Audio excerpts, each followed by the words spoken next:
apresenta Investindo para Vencer. Segredos do Mille para ganhar dinheiro e liberdade na Bolsa de Valores. João Bosco Oliveira Júnior, Mille.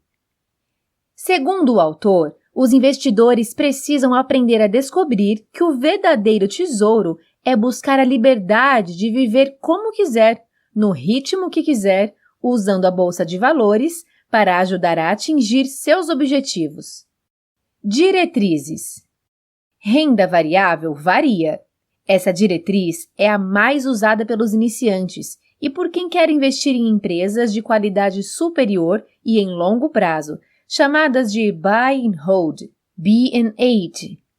Essas empresas vão gerar retorno a seus acionistas através da valorização de suas ações, distribuição de lucros ou através dos programas de recompra de ações. Portanto, toda queda de ações cria oportunidade para aumentar sua posição.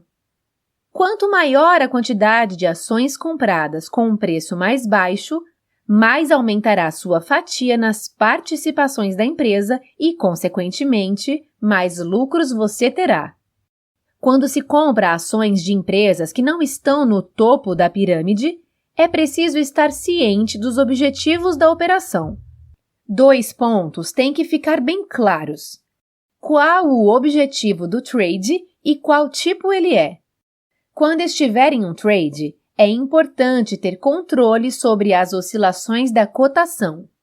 Existem muitas maneiras de diminuir o risco quando se investe em ações.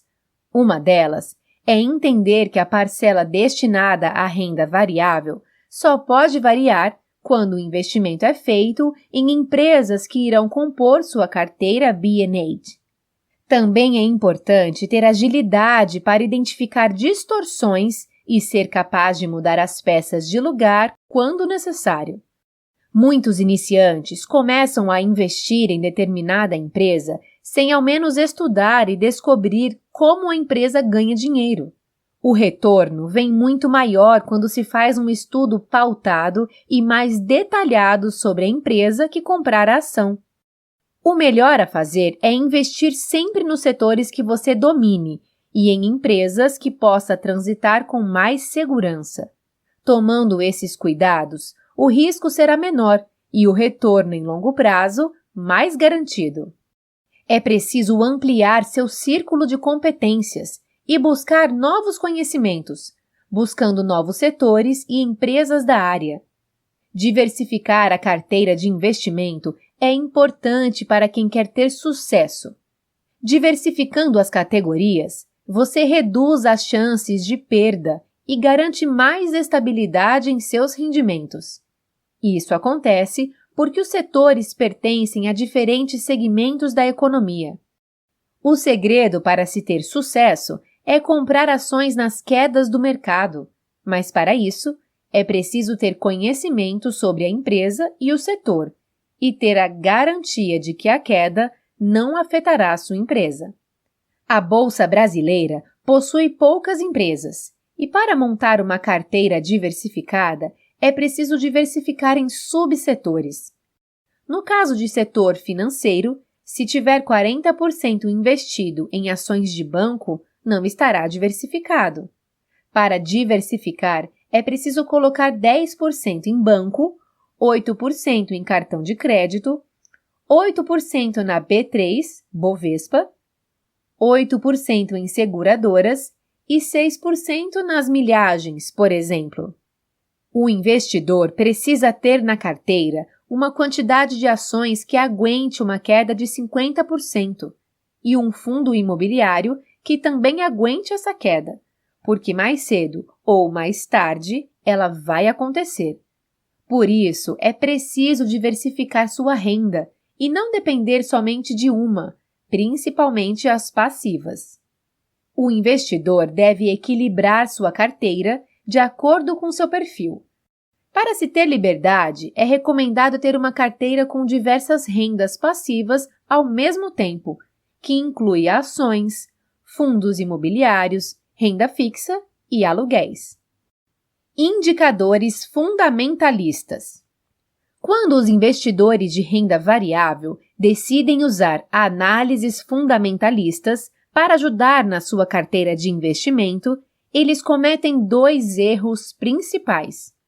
Não entendem que na renda variável nenhuma fórmula ou indicador funcionam 100%, ou usam esses indicadores sem um conhecimento adequado, sem saber como aplicar em seus investimentos e quantificar as vantagens e desvantagens. Alguns indicadores fundamentalistas ajudam a mostrar qual empresa é mais atrativa na bolsa de valores. Indicador P/VPA, preço sobre valor patrimonial por ação. Por ser um dos mais simples, é o mais usado. Você pega o preço da ação e divide pelo valor patrimonial da ação. Na teoria, se o resultado for abaixo de 1, é uma oportunidade boa, e acima de 1, não é, porque vai ficando mais caro. Quando o P/VPA é igual a 1, a ação está sendo negociada pelo equivalente ao seu patrimônio líquido. No P/VPA inferior a 1, o mercado está pagando pelas ações da empresa abaixo do patrimônio líquido. No P/VPA superior a 1, o mercado está disposto a pagar mais pela ação do que o patrimônio líquido da empresa. Isso não funciona muito bem porque o patrimônio das empresas geralmente é distorcido. O indicador P/VPA serve muito bem para analisar a atratividade de bancos, pois 90% de seu patrimônio são dinheiro, e dinheiro não deprecia e não amortiza. Indicador ROE, retorno sobre patrimônio líquido. O ROE é o lucro líquido dividido pelo patrimônio líquido. O indicador ROE não é um bom indicador para a compra de ações, pois um ROE alto pode estar distorcido ou não. Ele serve mais como uma nota de corte. Em empresas com ROE muito baixo, não devemos montar posição, a não ser que você acredite que esse índice aumentará no futuro. Assim como o P/VPA, o indicador ROE serve mais para análises de banco. Quanto maior o ROE de um banco, melhor. Indicador PL, preço/lucro. Também não funciona adequadamente, mas é muito usado pelos investidores de renda variável. Na teoria, quanto menor o valor, melhor. Uma empresa que roda com PL 5 seria uma compra mais atrativa que uma empresa que roda com PL 20, ainda mais se for do mesmo setor. O PL funciona melhor para monitorar trade de crescimento. Quando um investidor escolhe essa opção, é porque a empresa está em crescimento forte. Mas é preciso uma análise completa da empresa antes de comprar ações, e não se basear somente por um indicador. Indicador dividendos. Os dividendos não são responsáveis pelo retorno aos acionistas. A empresa paga bons dividendos quando tem uma geração de caixa forte. É preciso prestar atenção na geração de caixa, pois o dividendo vem logo atrás. Uma empresa que tem uma forte geração de caixa oferece um bom retorno aos investidores, podendo ser por meio de dividendos ou reinvestimentos. Não podemos olhar somente para os dividendos, porque na maioria das vezes não teremos um bom rendimento. Um dos motivos é que muitas empresas pagam dividendos irregulares. O que dá maior vantagem ao acionista é o reinvestimento, pegar os dividendos pagos pela empresa e aumentar sua posição. Toda vez que reinvestir seus dividendos, sua base aumentará e o retorno será maior sem precisar colocar dinheiro novo. Uma noção de contabilidade. Investidores comuns, que investem em renda variável, dão muita atenção ao lucro líquido, mas esse não é um bom indicador de qualidade de uma empresa. Claro que, se a empresa cresce seu lucro constantemente, pode ser um bom investimento, mas só ter o lucro alto não é fator suficiente para se tornar um investimento de longo prazo. O lucro pode crescer quando o mercado estiver em alta, mas se não estiver equilibrado, terá dificuldades no ciclo de baixa. O que mostrará esse equilíbrio da empresa para longo prazo é a geração de caixa. Quanto desse valor ela precisa gastar no seu CAPEX, expressão inglesa Capital Expenditure. Em português, despesas de capital ou investimento em bens de capital. E quanto sobre desse dinheiro que é importante, pois se trata do fluxo de caixa livre, FCL. Esse indicador mostrará para o investidor o que a empresa faz com essa sobra de caixa, se ela paga dívidas ou se pagam dividendos aos acionistas. O lucro líquido vem do demonstrativo de resultados. Começa com o faturamento, que é a receita líquida, depois desconta as despesas operacionais, resultados financeiros, depreciações e impostos. O resultado final é o lucro líquido da empresa. Esse demonstrativo que mostrará a posição em dinheiro da empresa. Os 4 segredos para escolher uma empresa de longo prazo. Número 1. Governança. Para fazer diferença no estudo nesse quesito, o investidor deve acompanhar a empresa ao longo do tempo. É necessário ler os balanços e ver se a empresa entrega o que promete no balanço. Dentro do balanço tem os guidance oficiais, uma prática que situa os investidores sobre as perspectivas e projeções que a empresa faz dos seus resultados. É preciso prestar atenção se as empresas conseguem alcançá-los ou chegar o mais próximo de 100%. Ouvir o webcast é importante, porque tem perguntas de jornalistas para a diretoria da empresa e as respostas podem dar guidance informais.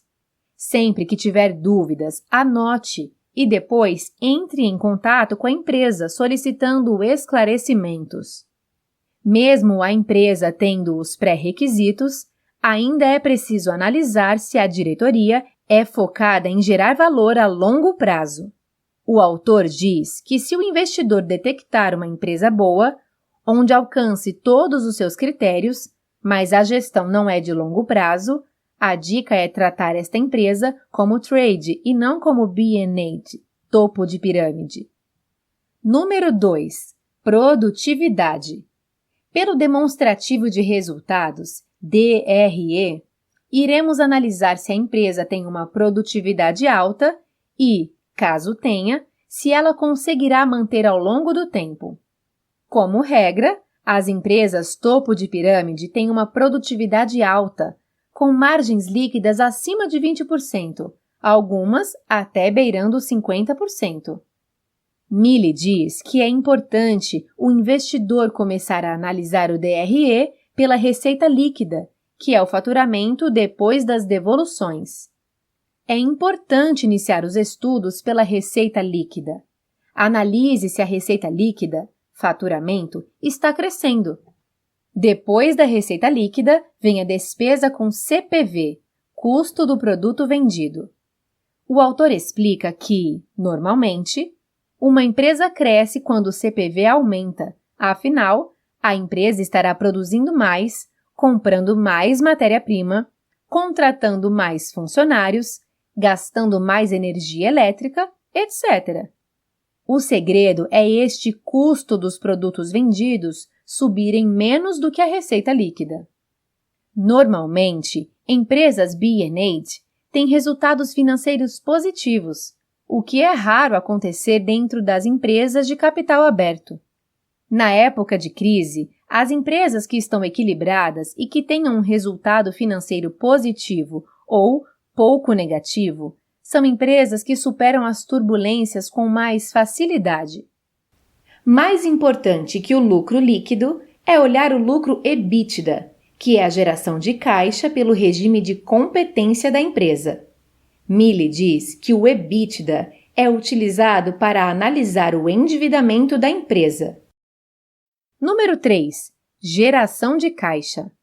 O autor diz que, neste item, não há uma padronização de estudo. Cada empresa topo de pirâmide concentra sua geração de caixa de uma maneira diferente da outra. O segredo é o investidor conseguir determinar onde a empresa está concentrando a sua geração de caixa e determinar se faz sentido manter essa empresa em sua carteira de investimentos. Número 4. Endividamento. Milley explica que as empresas topo de pirâmide normalmente não têm endividamento grande. Empresas topo de pirâmide, quando investem, normalmente têm geração de caixa forte. Então, conseguem fazer investimento sem precisar entrar em um endividamento maior. Empresa de topo de pirâmide tem excelente estrutura de capital. Se ela se endividar, consegue diminuir o endividamento rapidamente. O autor alerta ao fato de que os investidores não se atentam que o simples é o que funciona. O que funciona na Bolsa de Valores é o investidor focar na sua vida, família, saúde, cuidar do seu trabalho, focar em ganhar seu dinheiro e ter uma vida equilibrada. Desta maneira, o investidor conseguirá fazer investimentos maiores. O investidor precisa ter consciência de que o que funciona na Bolsa de Valores é fazer investimentos todos os meses, de acordo com seu plano. O grande diferencial para ter uma rentabilidade maior é conseguir comprar nas crises. Milley diz que, mesmo parecendo um fato óbvio, os investidores tendem a comprar mais quando o mercado está em alta do que em baixa. Se as fórmulas realmente funcionassem, os computadores já teriam dominado a Bolsa de Valores e ela teria se tornado renda fixa. Normalmente, o investidor iniciante, mesmo com pouca vivência no mercado, consegue montar uma carteira razoável para longo prazo, B&8. O problema é se este investidor não acompanhar as empresas ao longo do tempo e não entender a movimentação das ações.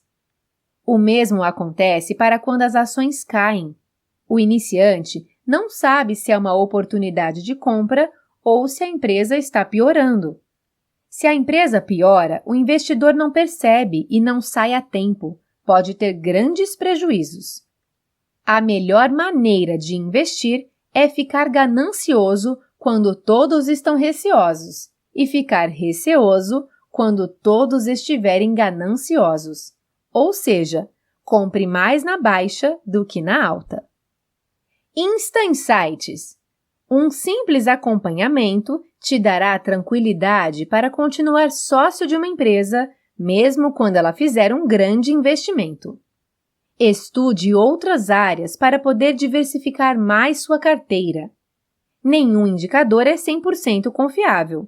Estude, mantenha-se atualizado e siga seu plano. Neste livro, você aprendeu que, para investir em uma determinada empresa, é preciso estudar a fundo, saber como a empresa ganha dinheiro e se comporta no mercado.